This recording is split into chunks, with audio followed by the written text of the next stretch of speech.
I'm Mia, and ever since I can remember, my family has treated me like an afterthought. My younger sister Emma was my childhood idol. She was the bright youngster, the blazing star, and the perfect example of behavior. Emma fulfilled my parents' lifelong ambition of being a daughter. Me? I was the bookworm, the awkward one, and the girl who preferred to work out math problems to mingle at parties. I was bright and wanted to learn, but in a family that rewarded beautiful looks above intelligence, I may as well have been invisible. One day in particular, Emma was 10 and I was 12. I had just won a spelling bee in my area, and we were at a family BBQ. I couldn't wait to tell everyone who would listen to the news. Mom, Dad, guess what? With my degree in hand, I ran up to them. I won the spelling bee. My mom gave me a short glance before swiftly returning her focus to Emma, who was flipping cartwheels on the grass. "How lovely, my love," she blurted out. "Emma, my dear, exercise caution. Your new outfit might get stains from grass." I stood there, clenching the award in my hand, and watched as family members gushed about Emma's athletic ability. Nobody inquired about my accomplishment. Nobody gave a damn. Our parents were overtly biased. Emma got new clothes, and I got secondhand stuff. I got library cards. Emma got dance classes. Emma received compliments and attention, but I, became used to being let down. The trend persisted as we got older. Emma developed into a stunning, lively, and well-liked teenager.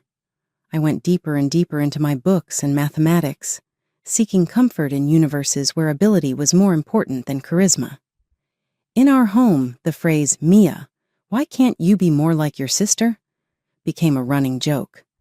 "Emma, darling, you're perfect just the way you are," would normally come next. I made an effort to ignore it. I convinced myself that eventually my brilliance and diligence would be rewarded.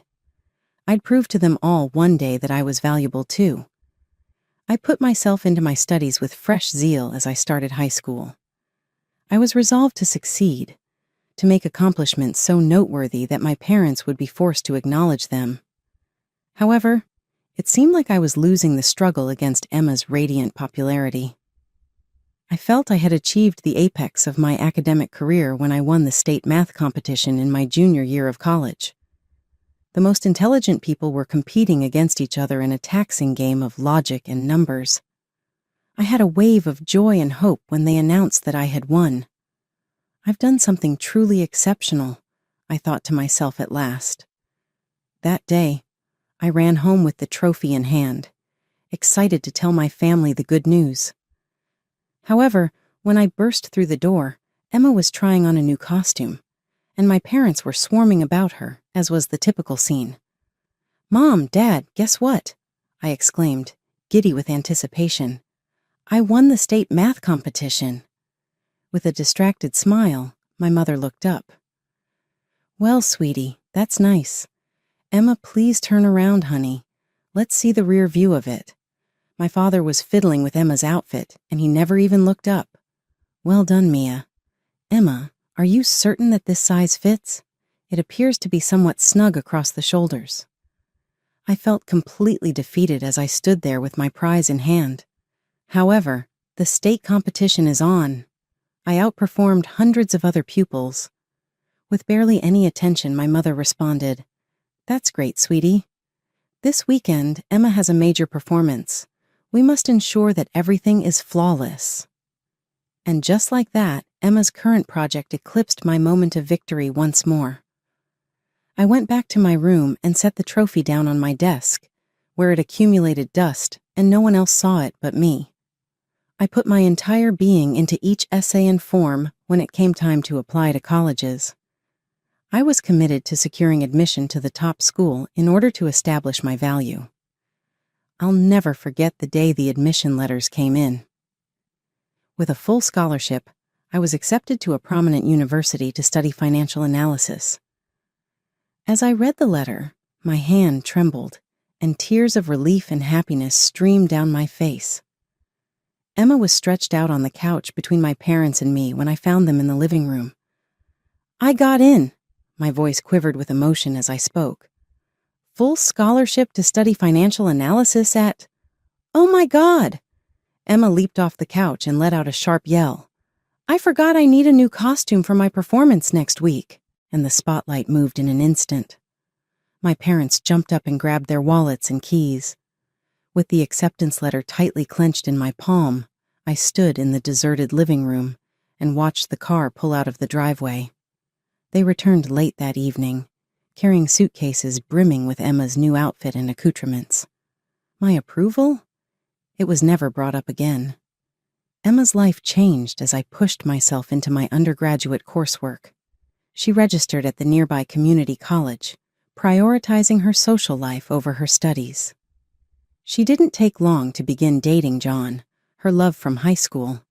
I became fully involved in the field of financial analytics, where I discovered a sense of fulfillment and approval that I had never known. My intelligence and hard ethic were acknowledged and valued for once. I became close friends with a few people who were passionate about statistics and analysis. I finally felt like I belonged somewhere. Emma's life was going just how our parents had always imagined it to be back home. Shortly after her college graduation, she wed John in an extravagant ceremony that my parents couldn't afford. As a bridesmaid, I watched, feeling like a stranger in my own family once more. After a year of marriage, Emma revealed she was expecting a child. You would have believed the sun rose and set in that delivery room the day she gave birth. My folks were ecstatic beyond measure. With tears in his eyes, my father insisted, "We're grandparents." Mia, is that really true? Are you not thrilled to have an aunt? Though I genuinely felt delighted for Emma, I couldn't help but resent being passed over once more. In the light of Emma's new parenthood, my recent employment at one of the most prominent financial firms in the city felt inconsequential.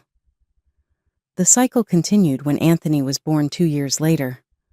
I was simply Mia, and Emma was the ideal daughter in the ideal family. The person who overworked, didn't date, and didn't provide them with grandchildren to swoon over. By the time I turned 30, I had worked my way up to senior financial analyst. I was respected by my peers, sought after by clients, and finally feeling a sense of self-worth that had eluded me for so long. To celebrate my success, I decided to buy myself a house. It was a beautiful 4-bedroom home in a great neighborhood. It wasn't a mansion by any means, but it was mine, bought with my own hard-earned money. The day I got the keys, I felt a sense of pride and accomplishment that I'd never experienced before. Excitedly, I invited my family over to see my new home. I thought, finally, they'd see what I'd achieved, that they'd be proud of me. They arrived, Emma with her kids in tow, my parents fawning over their grandchildren. As I gave them a tour of the house, my mother's main comment was, "It's such a big house for just one person, isn't it?" I felt my heart sink. "It's an investment," I tried to explain. "And I have room for a home office now." "Well, I suppose that's sensible," my father said, but his tone suggested he found it anything but. "Emma, honey, make sure Lily doesn't touch anything. We don't want to break Aunt Mia's things." As they left, I overheard my mother saying to Emma, "It's a shame Mia doesn't have a family to fill that big house, but I suppose her career is important to her." A few months after I'd settled into my new home, I received an unexpected invitation to a family dinner. I was surprised, to say the least. My family often forgot to include me in gatherings, dismissing me as strange and uninteresting. Nevertheless, I accepted, hoping that perhaps things were changing. "Mia, good of you to come," my father said, patting my shoulder awkwardly. "Have a seat. We have something important to discuss." A knot formed in my stomach. Important discussions in this family usually meant something good for Emma and something disappointing for me. Still, I sat down, forcing a smile. We ate dinner, the conversation revolving around Emma's kids and John's job. I tried to mention a successful project I had just completed at work, but my words were drowned out by Anthony's sudden wail for more dessert. After dinner, as we settled in the living room, my mother cleared her throat. "Mia, dear, we've been thinking—" I braced myself, unsure of what was coming. "You're single, with no children," she continued, her tone suggesting this was some kind of terminal illness. "And you have that big house all to yourself." "Yes," I said slowly, not liking where this was going. My father jumped in. "Well, we think it would be best if you gave your house to Emma and her family." I blinked, certain I had misheard. "I'm sorry." "What? Give them the keys and move out, my—" Mother clarified, as if she was asking me to pass the salt. "They need the space more than you do." I looked around the room, waiting for someone to laugh, to say it was all a joke. But all I saw were serious faces. Emma sat, looking smug, while John patted her shoulder condescendingly. "You're joking, right?" I finally managed to say. "No, Mia," my mother said, her voice taking on that patronizing tone. "I knew so well. Don't be selfish. Emma needs her own space more than you do. You're just one person after all. It's your sisterly duty," my father added, as if that settled everything. Family helps family. I felt like I was in some kind of twisted alternate reality. "But it's my house," I said, my voice barely above a whisper. "I bought it with my own money. I worked hard for it." "Oh, come on, Mia," Emma chimed in, her voice sickly sweet. "You know how hard it is raising 2 kids in our small apartment. You'd be doing us such a favor." I stood up, my hand shaking. "No," I said, my voice growing stronger. "Absolutely not. I'm not giving you my house." The room erupted. My parents started listing all the sacrifices they'd supposedly made for me over the years. Emma went on about the difficulties of raising children. John sat there nodding along as if this whole scenario was perfectly reasonable. As I walked out, I heard my mother call after me. "Think about it, Mia. Don't be selfish." In the days following that surreal dinner, my life turned into a circus of unwanted attention. It seemed my parents had spread the tale of my selfishness far and wide among our extended family. Suddenly, relatives I hadn't spoken to in years became experts on my life, bombarding me with calls and messages. One afternoon, I picked up a call from my great-aunt, a woman I hadn't seen since I was a teenager. "Mia," she croaked into the phone, "I heard about your situation. How could you be so heartless? You're nothing but an old maid saving money for no good reason." The next day, my cousin Mike, whom I barely knew, sent me a text. "Hey, Mia, heard you're being difficult. Why don't you just move to a remote island and live as a hermit? You're already an outcast and a loner anyway." 2 weeks after the disastrous family dinner, I found myself at home, nursing a bad cold. As I sat on my couch, wrapped in a blanket and sipping hot tea, I heard an odd noise coming from my front door. A distinct sound of someone fumbling with the lock. My heart began to race. Was someone trying to break in? I set my tea down quietly and crept towards the door, my legs shaking beneath me. Pressing my eye to the peephole, I nearly gasped out loud. There on my front porch were my sister, my parents, and John. Emma was kneeling by the lock, a hairpin in her hand, while my parents kept watch. John stood a little way back, looking nervous. Without thinking, I yanked the door open. They all jumped back, startled expressions on their faces. "What the hell do you think you're doing?" I demanded, my voice hoarse from my cold but filled with anger. For a moment, they all stared at me, caught red-handed. Then, to my utter disbelief, my mother spoke up. "We thought you'd be at work. We were just going to move in." "Move in?" I repeated, incredulous. "You mean break in and squat in my house?"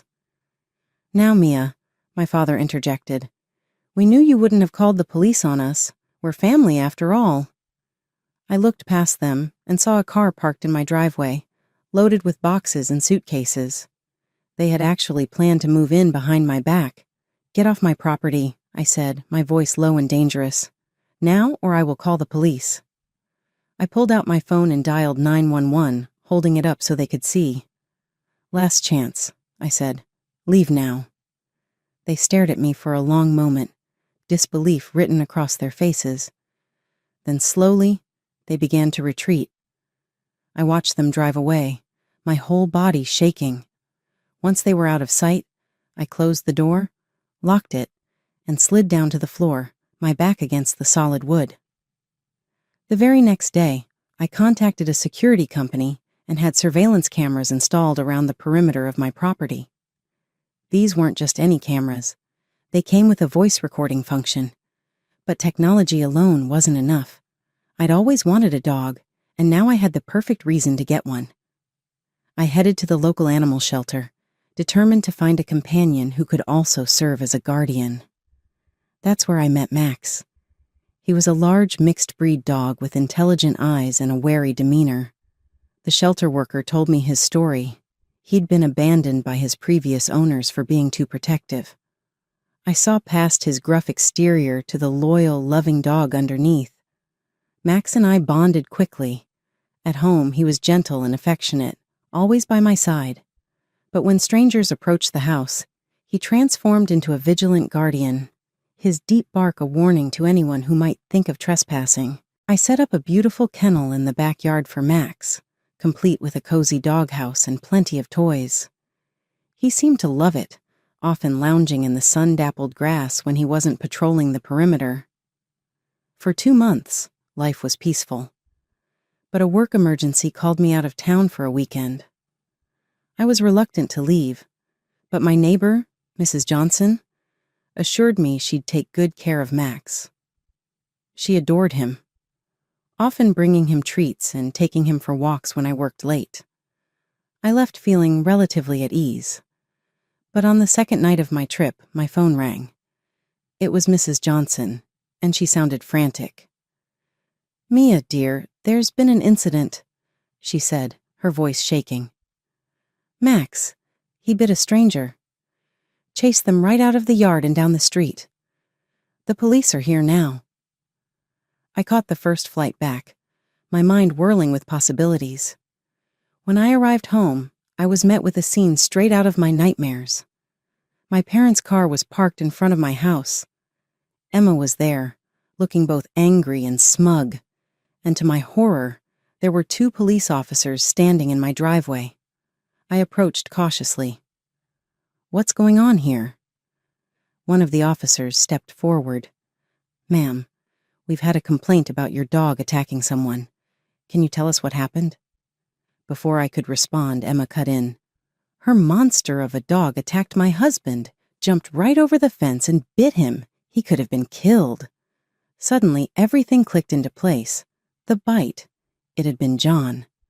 "That's not true," I said firmly. "My dog was protecting my property from intruders. If your husband was bitten, it's because he was trying to break into my house." Emma's face turned an ugly shade of red. "Liar! Put that beast down before it hurts someone else." My parents, who had been oddly quiet, now chimed in. "We'll be pressing charges," my father said, a gleam in his eye. "You'll have to pay for John's medical bills." Of course, the officer looked between us, clearly sensing the family tension. "Ma'am, due to the complaint, we're going to have to take your dog to the kennel for evaluation.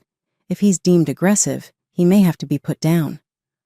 My heart sank as I watched animal control load Max into their van.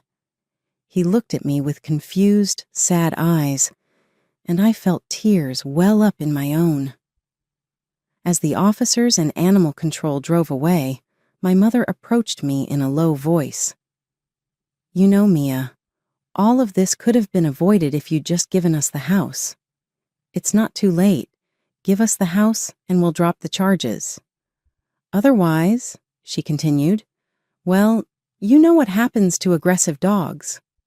As I stood in my driveway watching my family drive away with smug satisfaction, a sudden realization hit me like a bolt of lightning. The security cameras. I rushed into the house, my heart pounding in my chest. My hands shook as I booted up my laptop and accessed the security footage from the previous night. As the video began to play, I held my breath, praying that the cameras had captured what I needed. The footage was crystal clear. I watched as Emma and John crept up to my front door, looking furtively over their shoulders. Max appeared on screen, his hackles raised, a low growl emanating from his throat. Then I heard Emma's voice, clear as day. "John, kick the dog when it bites you. We can accuse Mia and demand compensation, or better yet, we can get the whole house in exchange for the dog's life." I felt sick to my stomach as I watched John cruelly kick Max. The dog, surprised by the sudden attack, latched onto John's leg in self-defense. Emma let out an ear-piercing scream, causing Max to release his grip immediately. The two of them ran away, leaving Max looking confused and distressed. The next morning, I called my parents, keeping my voice steady. "I think we need to have a serious conversation. Can you all come over to my house?" There was a pause on the other end of the line. Then my mother's voice, sickly sweet, said, "Of course, dear. We'll be right over." An hour later, they all arrived. My parents, Emma and John, his leg conspicuously bandaged. As they filed into my living room, I could see the triumph in their eyes. They thought they had won. Emma immediately began to wander around the room, pointing at various items. "We'll need to get rid of this ugly lamp," she said, her voice dripping with disdain. "And this couch simply won't do. We'll replace it with something more family-friendly." I bit my tongue, letting her continue her presumptuous tour of my home. Finally, I cleared my throat. "Before we discuss anything," I said, my voice calm despite the anger boiling inside me, "I think you should watch something." I gestured towards the large TV mounted on the wall. "Please have a seat, all of you." Confusion flickered across their faces, but they complied, settling onto the couch. Emma perched on the armrest, a look of irritation on her face as the security footage played on the screen. I watched the color drain from my family's faces, their expressions morphing from confusion to shock, and finally to horror as they realized their scheme had been caught on camera. It was Emma who broke the dumbfounded stillness first. Her voice harsh with fright, she said, It was just a prank. We meant no harm at all." Wincing as the motion jostled his damaged leg, John gave a forceful nod. "Yes, it was merely a prank that went too far. Is there really a need to make a big deal out of this?" Nonetheless, it appeared that my parents understood how serious the issue was.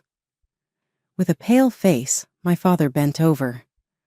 "Mia, my love, let's not hurry. This doesn't need to be made public. We are a family that can resolve this." I had to smile, a stoic, unentertaining smile that made them all wince. "I don't think it's quite late for that." I looked at my watch and remarked, "And speaking about recently, I think some visitors are coming over." The knock on the door came as if right out of nowhere. When I opened it, I saw the two policemen I had phoned earlier in the morning. I ushered them in and said, "Perfect timing. Officers, I have evidence of a malicious attempt at blackmail and an attempted break-in." There was a flurry of action after that. I gave the cops an explanation of the issue and showed them the disturbing security footage. After giving a somber listening, they proceeded to arrest John and Emma. My parents sobbed as the cops told them their rights. "Please, Mia," my mom cried, "avoid doing this. We are kin." I had a brief moment of despair, but it was swiftly eclipsed by years of hurt and bitterness that had been harbored.